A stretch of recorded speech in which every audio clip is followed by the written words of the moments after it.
مئی کا مہینہ گزر گیا،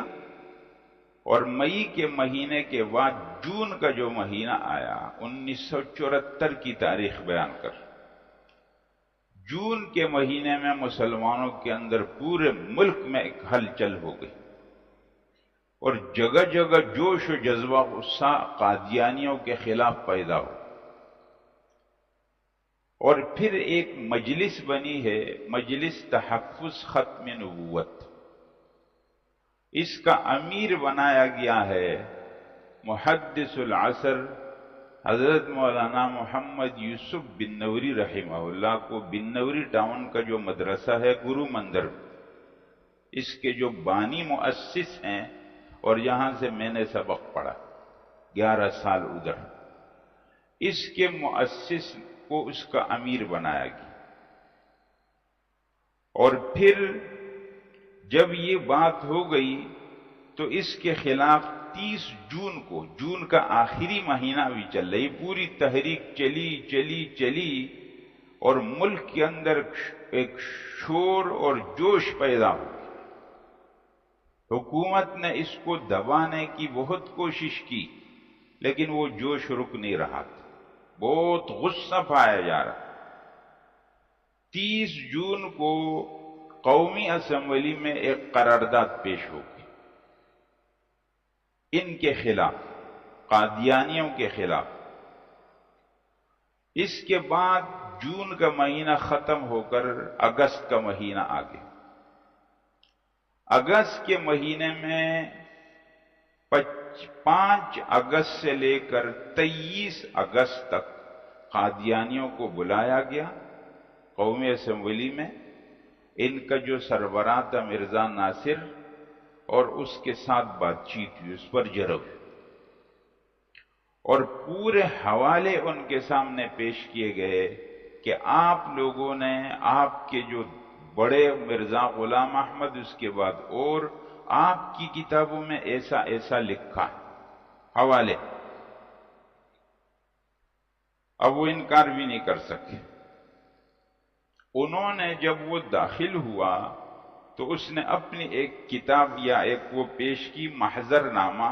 اور جتنے لوگ موجود تھے ان کے سب کو ایک ایک کاپی دے دی، اور بڑے متکبرانہ انداز کے اندر وہ داخل ہوا۔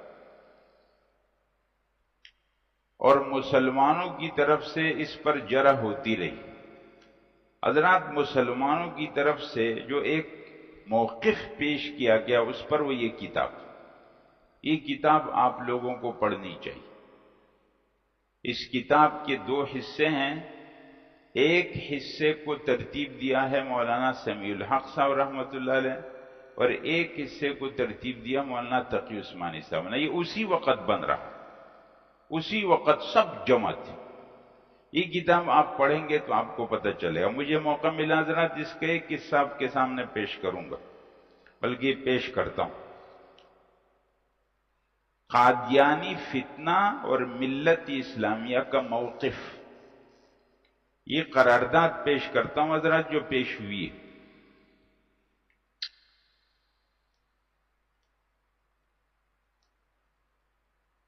قرارداد: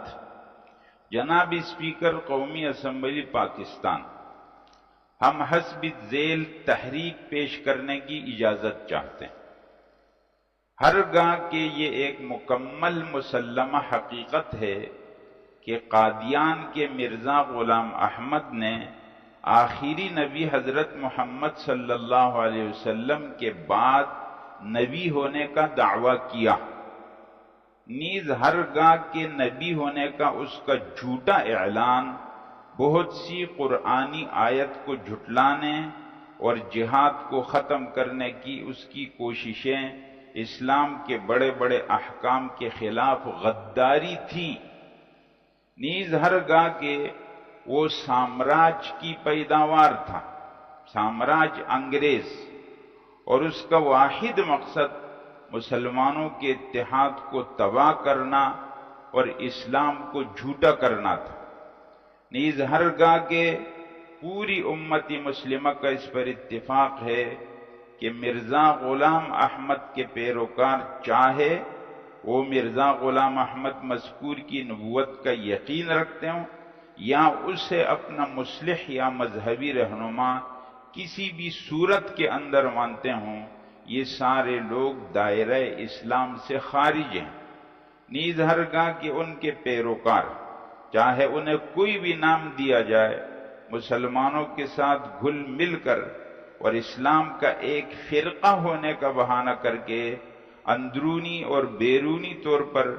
تخریبی سرگرمیوں میں مصروف ہیں، نیز ہرگاہ کے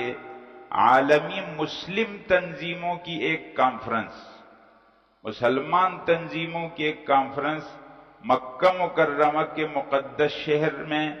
رابطہ عالم اسلامی کے زیر انتظام 6 اور 10 اپریل 1974 کے درمیان، یعنی اس واقعے سے پہلے، یہ تو ستمبر کا ہے نا،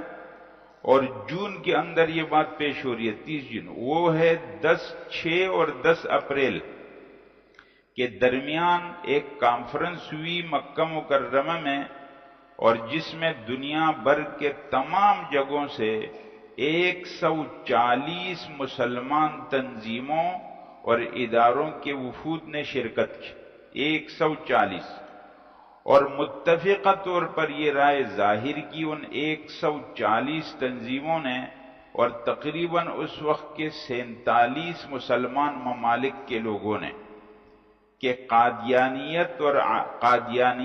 اسلام اور عالم اسلام کے خلاف ایک تخریبی تحریک ہے جو اسلام کا فرقہ ہونے کا دعویٰ کرتی ہے لیکن اس کا اسلام سے تعلق نہیں۔ یہ بات اب اسمبلی کو یہ اعلان کی کارروائی کرنی چاہیے کہ مرزا غلام احمد کے پیروکار، انہیں کوئی بھی نام دیا جائے، مسلمان نہیں، اور یہ قومی اسمبلی میں ایک سرکاری بل پیش کیا جائے تاکہ اس اعلان کو مؤثر بنانے اور اسلامی جمہوریہ پاکستان کی غیر مسلم اقلیت کے طور پر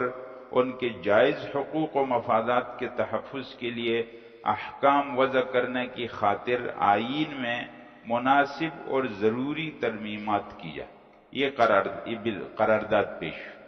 بل پیش ہوگی۔ یہ پیش ہوا ہے حضرات کب؟ یہ بل پیش ہو گیا 30 جون کو، پھر اس کے بعد 5 اگست سے 23 اگست تک مرزا ناصر جو قادیانیوں مرزا غلام احمد کو پیغمبر مانتے ہیں، ان کا وہ قادیانی گروپ، اس کو بلایا گیا اور اتنے 11 دن تک اس کے ساتھ باتیں ہوئی، اور 27-28 اگست کو ان کا دوسرا گروپ ہے، لاہوری گروپ اس کو کہتے ہیں، اس کے سربراہ صدر الدین کو بلایا گیا اور اس کے ساتھ بات چیت ہوئی۔ حضرات 130 اس وقت ممبر تھے اسمبلی کے، سب لوگ اس کو پوری اسمبلی کو کمیٹی کی شکل دی گئی، ورنہ آپ کو معلوم ہے کہ ترتیب یہ ہوتی ہے کہ کوئی بات جب پیش ہوتی ہے تو چند لوگوں کی کمیٹی بنائی جاتی ہے، وہ اس پر بات غور کرتی ہے، لیکن یہاں پوری اسمبلی کو ایک کمیٹی بنا گئی اور کہا گیا کہ اس موضوع پر آپ لوگ غور کرو۔ بہرحال 2.5 مہینے کے اندر کہتے ہیں قومی اسمبلی کے 28 اجلاس ہوئے، 96 گھنٹے اس پر ہوئی ہے بات۔ آخر یہ اعلان ہوا اور پھر 7 ستمبر کو اس کا فیصلہ ہوا۔ وزیر قانون نے بل پیش کیا یہ کہ ان کو غیر مسلم قرار دے دیا جائے۔ اس وقت قومی اسمبلی نے بالاتفاق اس کو منظور کر لیا، یعنی ان کی حمایت میں ایک بھی ووٹ نہیں آیا، اور اس کے بعد شام کے وقت میں یہی بل سینٹ کے اندر پیش ہوا، وہاں بھی بالاتفاق سب نے اس کے اوپر دستخط کر دیے اور اس کو مان لیا۔ 7 ستمبر کو یہ فیصلہ ہو گیا پاکستان کی تاریخ میں۔ حضرات یہ وہ مختصر سی تاریخ تھی جو میں نے آپ کے سامنے بیان کر دی۔ تو اب یہ پاکستان کے آئین کا حصہ بن گیا، اب اس کو کوئی الگ نہیں کر سکتا۔ قادیانیوں نے اس قانون کو تسلیم نہیں کیا ہے اول دن سے، وہ نہیں مانتے اس کو۔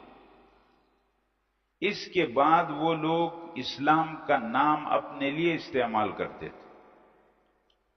تو اس کے بعد ایک اور آرڈیننس پہ پیش ہوا ہے،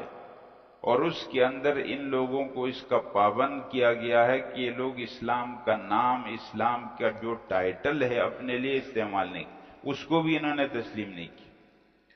اور مختلف حوالوں سے ان کی کوششیں رہیں، اور باہر کی دنیا کا زور اس میں لگا رہا۔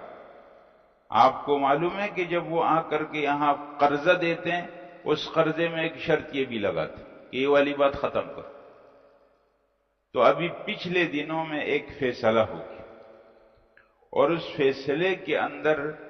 یہ فیصلہ ہوا کہ ان لوگوں کو اپنے اداروں کے اندر تبلیغ کی اجازت ہے۔ یہ اس قانون کو خراب کرنے کی پھر ایک کوشش تھی،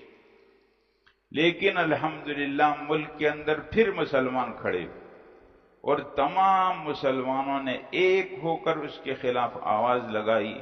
اور آپ نے سنا پچھلے دنوں میں جو جسٹس ہے، چیف جسٹس، وہ مجبور ہو گیا، اور اس نے اپنے اس نے ایسی باتیں لکھی تھیں، ایسے پیراگراف تھے اس فیصلے کے اندر، ان پیراگراف کو اس نے ہٹا دیا، حذف کر دیا، اور یہ قانون اپنی جگہ میں پھر رہ گیا۔ اللہ جل جلالہ کا فضل اور مسلمانوں کی سعادت ہے کہ اللہ جل جلالہ مسلمانوں کو فتنے میں پڑنے سے بچا لیتے، اور مسلمان ہر ایک اپنی کوشش اور اپنے حصے کے مطابق اپنا کام اس کے اندر کرتا ہے۔ حضرات، اب جو 7 ستمبر آئے گا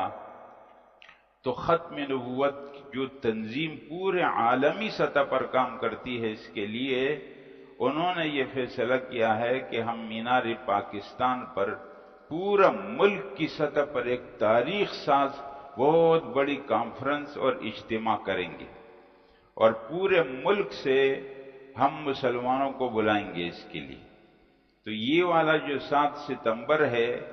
اس تاریخ کو انشاءاللہ تعالی مینار پاکستان پر ایک بہت بڑا ملکی اجتماع ہوگا، اور اس میں دنیا کو یہ پیغام جائے گا کہ پاکستان کے مسلمان کیا کہتے ہیں، اور علماء اس بارے میں عام دعوت اس کی دے رہے ہیں۔ اللہ جل جلالہ اس کو خیر عافیت کے ساتھ کرے، کیونکہ بارشیں بھی ہیں، خیر عافیت کے ساتھ اللہ اس کو پورے مسلمانوں کے لیے، اس ملک کے لیے اور پوری دنیا کے لیے خیر کا ایک پیغام اور خیر کا ایک سبب بناتے۔ تو حضرات، یہ 7 ستمبر کو علماء اس کی عام دعوت دے رہے ہیں، تو میں آپ سب کو یہ دعوت دیتا ہوں۔ ہم مختلف مقاصد کے لیے سفر کرتے ہیں، ایک جگہ جاتے ہیں، دوسری جگہ جاتے ہیں، یہ جو جانا ہوگا مینار پاکستان پر، یہ خالص ختم نبوت کی آواز میں اپنی آواز کو ملانے کے لیے ہوگا، اور ختم نبوت میں جو لوگ اپنا حصہ ڈالتے ہیں، یہ اس میں اپنا حصہ ڈالنا ہوگا، اور ان لوگوں کی تعداد کو بڑھانے کے اندر اپنا حصہ ڈالنا ہوگا۔ تو میں آپ سب حضرات کو اس میں شرکت کی دعوت دیتا ہوں۔ ختم نبوت کے ساتھ اپنا تعلق، اور یہ ہماری زندگی کا انشاءاللہ مشن ہے۔ ختم نبوت کے لیے جو ہم سے ہو سکے گا وہ ہم کریں گے، اس میں کسی کی باتوں میں آنے کی کوئی ضرورت نہیں ہے، کوئی کیا کہتا ہے کیا کہتا ہے، یہ باتیں ایسی یقینی ہے کہ اس میں باتوں کی گنجائش نہیں۔ مسلمان، کوئی بھی مسلمان اس کے اندر اپنا حصہ ڈالے گا، جس درجے کے اندر بھی۔ تو حضرات، یہ دعوت میں نے آپ کو دے دی، اب آپ اپنی ترتیب بنائیں، جس کے لیے کوئی مشکل پریشانی نہیں ہے وہ ضرور جائیں اور وہاں پر شریک۔ اللہ جل جلالہ ہم سب کو حق پر پوری زندگی قائم رکھے، اور حق ہی پر اللہ ہم سب کو خاتمہ نصیب کرے۔ ہر قسم کی گمراہی سے، فتنے سے اللہ جل جلالہ